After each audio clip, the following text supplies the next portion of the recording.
Assalamualaikum warahmatullahi wabarakatuh. Akkam nagaa jirtanii fayyaa keessanii jira jirtu baga nagaa taata waan isiniin jedhu waan nama ajaa'ibsiisu haasawallee isinitti dheeressuun barbaadu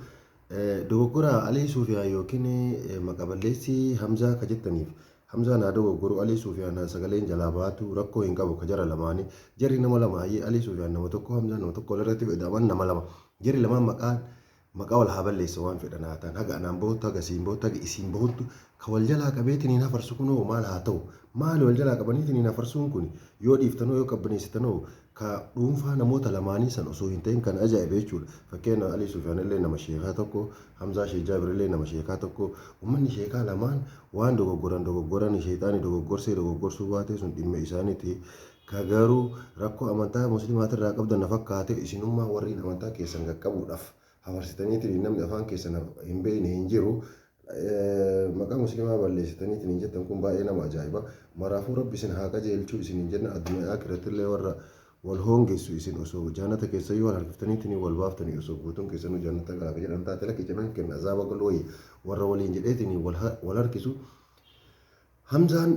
waan fedhe haa idiitti godhu waan fedhe maxxansu hin calliftanii warri biraa ka jalaa qabdaniitiin hin hafarsitaniitiin addunyaa waliin geettaniitiin hin jettan waan nama ajaa'ibu miti kun torban takkanii haasama Alii Suufiyaan illee hin callifama.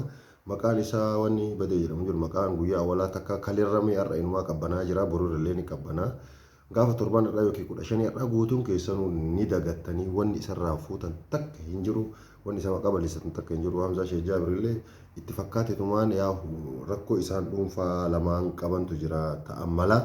sanni jari lamaan keessa fixatteetiin hin jirti eegaa biloo kana godhe jedhaa haasuufni isaa waan akkasiitu keessa jira.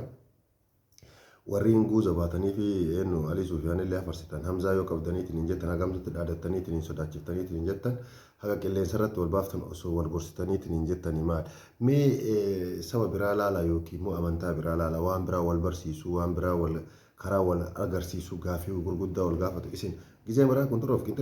kintirii kullaa sagalee maalii bahee akkasii ta'ee kelb minal kelb addunyaa akiraa rabbi isin milkeessini wasaqtoota haadha guutuun keessanuu